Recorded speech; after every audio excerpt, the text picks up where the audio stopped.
Pembayaran menggunakan APBN itu. Saya nggak tahu, katanya itu kan sudah dikelola oleh Danantara kan. Danantara udah ngambil 80 triliun lebih dividen dari BUMN. Harusnya mereka beres dari situ aja. Ada public transportasi itu di dunia ini yang menguntungkan. Selalu banyak subsidi pemerintah, tapi tentu harus subsidi yang betul-betul terukur. Bus kereta cepat Pak, gimana Pak tanggapannya Pak? Sekarang kan udah nggak pakai APBN.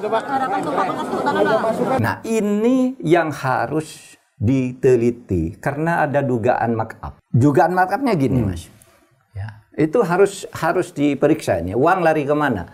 Bapak terkait WOS Pak, ya pembayaran menggunakan APBN Pak. Terkait WOS Pak, pembayaran menggunakan APBN itu. Saya nggak tahu, katanya itu kan sudah dikelola oleh Danantara kan. Danantara udah ngambil 80 triliun lebih dividen dari BUMN. Harusnya mereka beres dari situ aja. Malah bisa bagus kalau mereka bisa beres dari situ. Jadi kalau APBN agak lucu karena untungnya ke dia, susahnya ke kita. Harusnya kalau diambil semua gitu. Kita tinggal nunggu kepres saja, ada kepres dari Presiden mengenai timnya, dan saya sudah koordinasi dengan Pak Rosan, karena dulu saya yang nanganin, jadi supaya berlanjut, saya sudah beritahu Pak Rosan, dan Pak Rosan juga sudah sepakat untuk segera kita tangani bersama-sama. Nanti kita lihatlah, sama dengan LRT mungkin ada gap-nya itu berapa triliun, nanti dari situ kita cicil, sehingga dengan itu nanti bisa jalan. Tapi ingat ya, tidak ada public transportasi itu di dunia ini yang menguntungkan. Selalu banyak subsidi pemerintah, tapi tentu harus subsidi yang betul-betul terukur. Mas, terkait dengan WOS ini tadi dibahas juga nggak sih Mas? Kan soal Menko kan juga bilang soal WOS itu kan menolak untuk bayar pakai APBN Mas. Tadi apakah sempat dibahas juga apa enggak Mas? Malam ini tidak sempat. WOS bukan salah satu pembahasan malam ini. Tapi beberapa waktu yang lalu juga sudah dibicarakan untuk diminta mencari skema supaya beban keuangan itu bisa dicarikan jalan keluar gitu. Karena faktanya kan juga bus kemudian juga menjadi salah satu moda transportasi yang sekarang sangat membantu aktivitas seluruh masyarakat, mobilitas dari Jakarta maupun ke Bandung dan seterusnya. Dan justru kita pengen sebenarnya kan itu berkembang ya, tidak hanya ke Jakarta dan sampai ke Bandung, mungkin juga kita sedang berpikir untuk sampai ke Jakarta, ke Surabaya gitu. Mas, terkait dengan pembangunan Ponpes menggunakan APBN itu gimana ya Mas? Yang diarahkannya kan menjadi APBN gitu untuk renovasi lagi ya.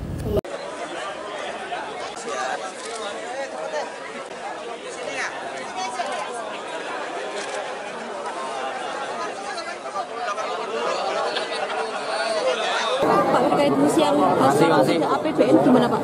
Tanggapannya bus yang sekarang tidak pakai APBN gimana Pak? Bus kereta cepat Pak, gimana Pak tanggapannya Pak? Sekarang kan udah nggak pakai APBN. Harapan untuk Pak Pekas Kehutanan Pak.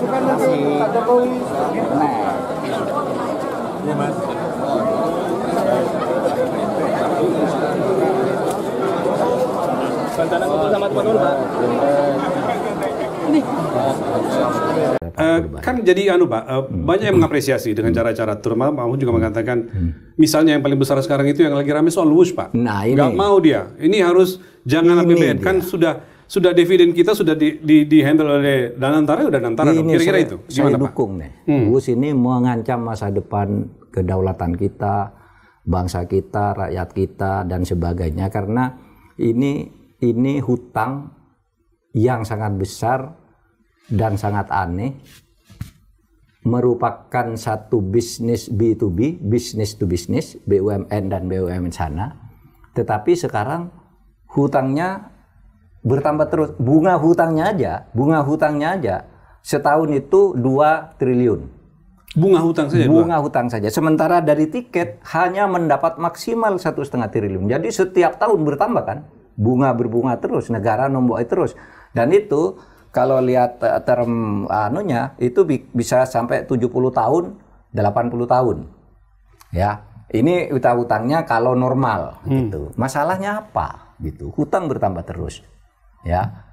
Nah, sekarang ini Pak Purbaya mengatakan tidak akan membayar. Itu sudah benar, ya.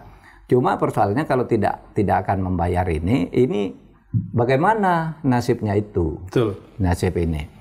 Ini Mas Bruce, saya Bruce Willis soalnya kata Jangan Pak. Waduh. Mas Rizal, ini agar referensinya jelas, tidak disangka mengada-ada. Saya akan menjelaskan soal WUS ini dari sumber terpercaya yang kemarin muncul pada 12 Oktober tahun ini, 2 hari lalu lah. Yang dalam program Dialog Prime-nya itu menghadirkan Agus Pambagio. Dialog Prime-nya siapa Pak? Nusantara TV. Hadir Agus Pambagio sebagai narasumber. Dan Antoni Budiawan. Nah itu dua-duanya pengamat ekonomi pengamat itu mengkonfirmasi apa-apa yang dulu sudah terberitakan 5 tahun lalu udah terberitakan luas, sekarang dikonfirmasi langsung. Jadi begini nih, ya. Dulu ini masalahnya yang harus dicari secara hukum nih. Dulu pada awalnya, ya, rencana kereta api cepat yang kemudian bernama WUS ini adalah perjanjian G2G, government to government, antara pemerintah Jepang dengan pemerintah Indonesia. Disepakati pada waktu itu berdasar hitungan ahli dari UI dan UGM itu bisa dibangun dengan bunga 0,1% dengan Jepang. Tiba-tiba sesudah Jepang minta kenaikan sedikit gitu, oleh pemerintah dibatalkan, dipindah ke Cina dengan bunga 2%. Tiba-tiba 2% dengan overrun, pembengkakan kemudian menjadi 3,4% yang terjadi itu. Nah sekarang kita tidak mampu bayar. Ketika mau dipindah ke Cina ini, Pak Yonan, Ignatius Jonan, Menteri Perhubungan waktu itu, menyatakan tidak setuju. Pak, ini tidak visible. Kata Pak Yonan. Pak Yonannya dipecat. Diganti kan? Sudah itu dia manggil ahli, namanya Agus Pambagio. Presiden manggil nih. Pak Jokowi? Iya, Pak Jokowi. Sesudah mecat Jonan, dia ditanya, Pak Agus gimana ini? Pak, ini tidak visible, rugi negara. Ini menurut Agus? Menurut Agus Pambagio, yang Bapak tonton yang saya tonton itu. Rugi negara. Ini atas ide siapa? Kata Agus. Kok bisa dari Jepang pindah ke situ dan biayanya besar? Atas ide saya, kata Jokowi. Kata Presiden, atas ide saya sendiri, gitu. Ya sudah, kalau sudah ide Bapak, mau jadi kebijakan, kita nggak bisa apa-apa, pergi si Agus. Ternyata sekarang nggak mampu bayar.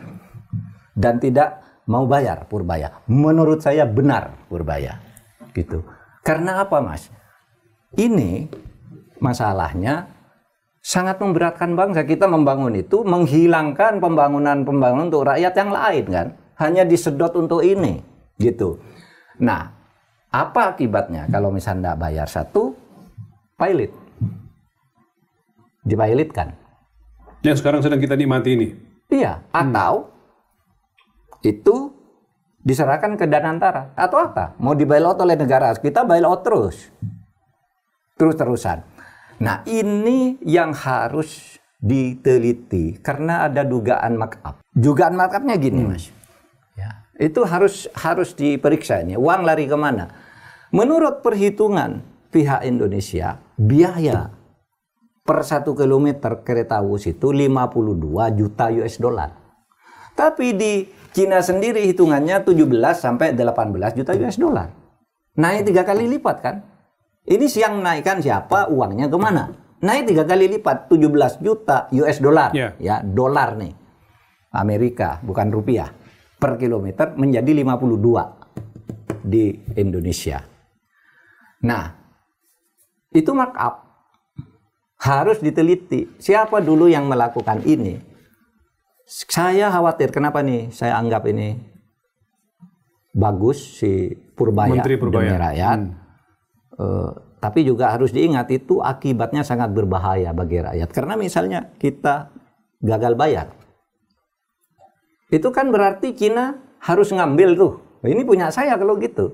Tapi kan tidak mungkin ngambil barang di tengah kota, gitu kan? Pasti dia minta kompensasi ke samping, misalnya Natuna Utara.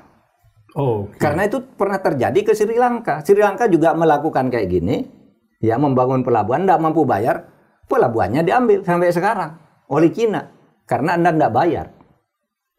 Gitu. Ini kan bisa minta Natuna Utara yang sedang konflik. Yang sedang konflik. Ya, di memang tengahnya dari dulu Cina ada konflik, terus di sini kan bisa merambah ke kita. Kalau merambah ke kita ini masuk ke daerah kita yang tidak masuk dalam konflik di Natuna Utara itu yang tidak masuk dalam konflik misalnya, lalu membangun pangkalan di sana selama 80 tahun. Ini mau diapakan? Nah, itu masalahnya. Jadi betul Pak Purbaya, Anda didukung oleh rakyat, jangan bayar WUS dengan APBN. Selidik, iya, jangan bayar WUS dengan APBN. Kemudian carikan jalan keluar agar tidak disita karena pilot atau karena apa. Tetapi masalahnya selesaikan secara hukum agar tidak terjadi lagi kepada anak bangsa kita. Karena kalau betul nanti sampai misalnya Natuna Utara diambil. Ini kekhawatiran Pak Mahfud. Jangan sampai itu terjadi. Iya, atau satu wilayah diminta sebagai kompensasi. Itu adalah pelanggaran terhadap ideologi dan konstitusi. Karena di dalam tujuan negara kita dari konstitusi itu melindungi segenap bangsa dan seluruh tumpah darah Indonesia. Kalau sampai ada satu wilayah diambil karena kita tidak punya bayar dan karena kelalaian kita dalam itu, berarti 1 meter tanah pun diambil negara asing, itu melanggar konstitusi. Ketika ada sesuatu yang tidak benar, kita suarakan. Ya bagaimana semua terangin dia sedumu ini? Ini manusia pecundang yang sangat merugikan bangsa kita ini. Saatnya jadi member eksklusif di channel YouTube Official iNews. Tantang lagi para sumpah di atas Al-Quran. Dia pengen masuk konten premium yang tidak tayang di TV. Live interaction. Halo pemirsa iNews, ini baru selesai. Emoji dan badge spesial. Reakses konten pilihan. Klik YouTube Official iNews. Join member hanya Rp10.000 per bulan.